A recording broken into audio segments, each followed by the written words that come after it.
everybody. Welcome to Poet to Poet. We're coming live from La Poem on Prince and Elizabeth, a fine cafe. I suggest you come down and try it out sometime. And I'm Thomas M. Caddis, and I'm your host. Robert Dunn, who normally sits in his seat, is on foreign assignment. He's out hunting up talent, and he's taking a break. All right? We have a lot to do. We have, beside this TV show, we also have a magazine called Medicinal Purposes, in which Robert and I both publish and edit, along with a great staff.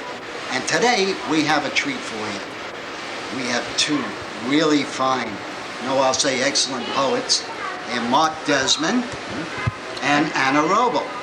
And gang, welcome to the show.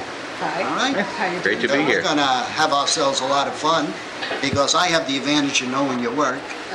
And those in the audience, and I'm sure there are a lot of them, do know your work. Are going to be looking forward to this. Marc, let's just start off with you. A newspaper columnist, huh? Mm-hmm. How many years? Tell us a little about it.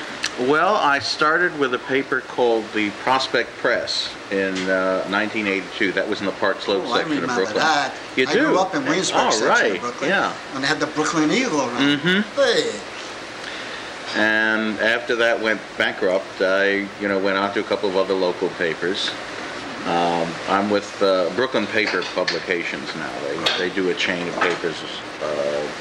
I guess from downtown or from Brooklyn Heights down through Bay Ridge. Ah, very good. So how did you get involved in writing? Was it through working with the newspapers? Oh, I always liked to write. Since I guess the second grade, I just When did you get involved? never made any money at it till recently. Well, poets know about not making money. Exactly.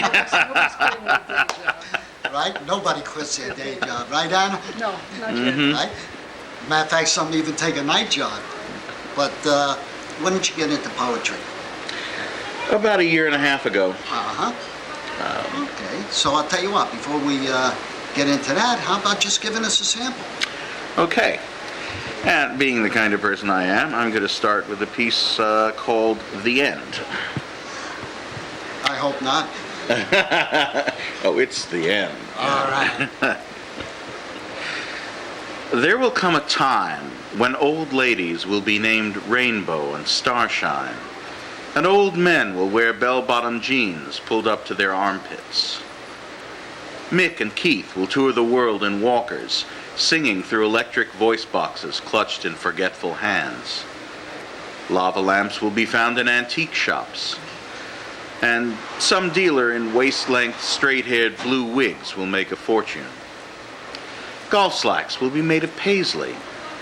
Words like peace and love will find their way into the brand names of denture adhesives. And the Beatles will be reunited at last. For a long summer moment, the stories will roll out from stoop after stoop.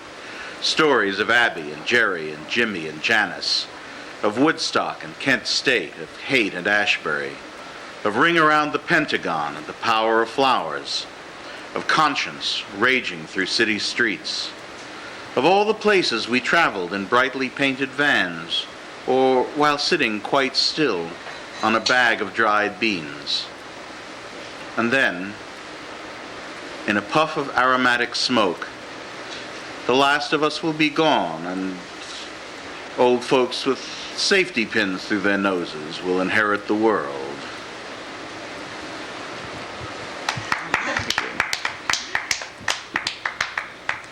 I won't comment on that. Well, there's a lava lamp sitting Well- in my son's room. And of course, I wrote this before the new Beatles album with the new song on it came out. So, Quote unquote. They cheat, when they do that quote unquote, because many people in the American Sign Language, this is the letter V. Oh. Okay? But your thoughts are very good. Well, this was the letter V during World War II, right? Yes. V for yes. victory. Right. There's a lot of symbolism and. Mm-hmm.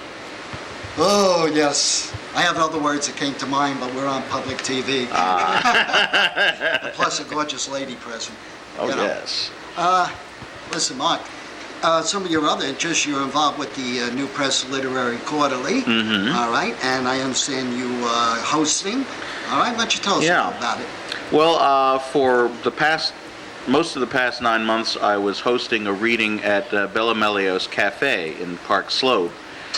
And last month, that was sold out from under us. So I'm going to be right here at Le Poème, the last 2 Saturdays of every month, 4 to 6. Oh, and that's great. Le Poème is becoming a center for poetry. Our organization, Poet to Poet, has a reading here. There's an individual read by Michael Graves here also on a Sunday, so it's a very popular spot. Okay, so I suggest you folks check it out. All right, and also for you poets, musicians, people in general, plenty of entertainment. And speaking of entertainment, I want another poem. All right. This one, people usually think that I wrote it after a breakup, but in fact it was the night I first bombed in front of an audience. We all did that. Yeah. God, remember that first time reading? Yeah. Oh, It's called The Wrong Side of Midnight.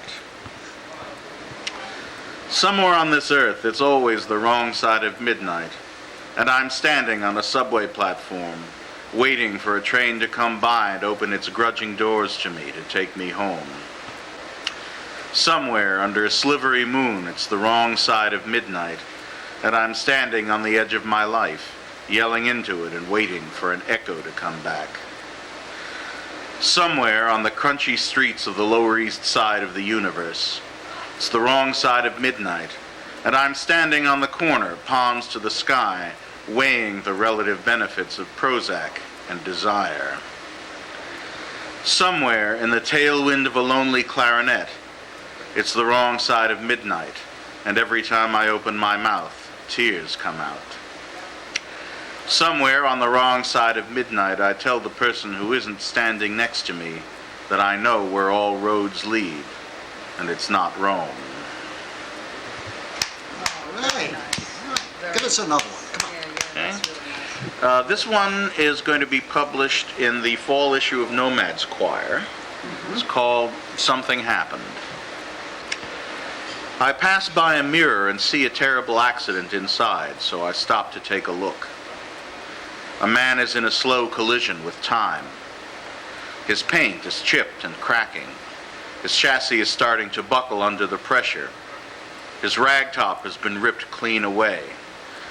His trunk is bulging as though the lid were about to burst open, spilling the contents onto the pitted tarmac. Only his upholstery is untouched. A woman who had thought to hitch a ride with him covers her face with her hands and staggers blindly away. Meanwhile, his engine coughs and labors to drive him hard against the barricade that marks the end of the world. It all looks familiar somehow, but I know that man can't be me because when I look away from the mirror, I don't recognize him at all.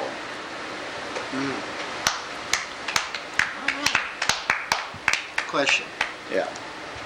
You know, we all love to write. I mean, we're all poets. You know, a lot of years between us, and we added up a lot of experiences. You've been featured a number of times, and that's always a nice feeling. But you don't have to settle for 5 minutes. Oh, yeah. You know, you get a shot at 15, 20 minutes to get your work out. And then hosting, which is another form of featuring. A lot of people don't really recognize that, because there you have to perform the whole length. We're talking 2-3 hours when the whole thing is going on and keep it together. How do you relate to both? Do you find that it's the same, or do you find you have to be different? No, well, when you feature, you've got time to really build up that rapport with the audience and really get things going between you. And when you're hosting, of course, other people are always coming up and reading, Right. you know, in between. So you don't have that. And I do prefer being featured.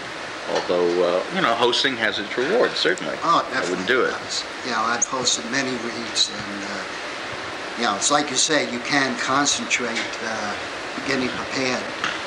But when you're ad-libbing, and which is really what you got to do, because everybody is different. Anna, you've had experiences in this too. What's your feelings on it? Well, when I feature, I just have far less responsibility. That's the key word. There's a certain creative tension in having to feature. You've got to get up there, you've got to do your thing for 18, 20 minutes, and it's you and them. But when I'm hosting, I'm actually very relaxed.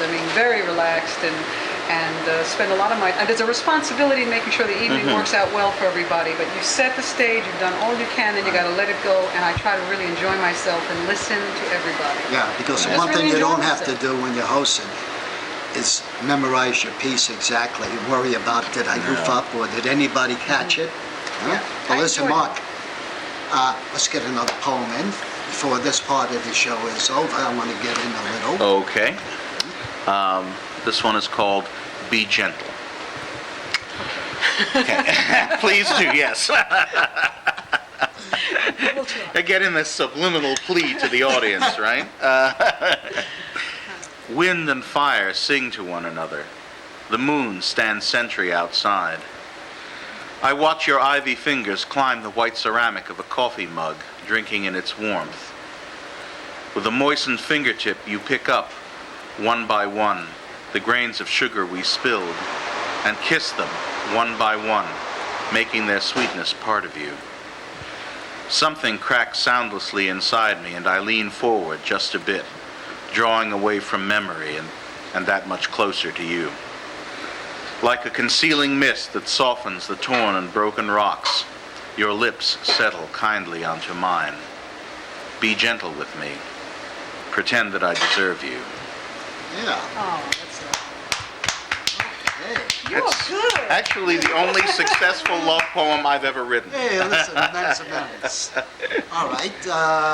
beautiful. I love With that, what better way to end a segment? We're going to take a little break right now, folks, and we'll be back with Anna Roble presenting us some of her work, and Marc Desmond joining us and telling us how good Anna is. I couldn't resist that opening, so we'll see. Well, that'll be an easy job. We'll see you in a couple of minutes, folks.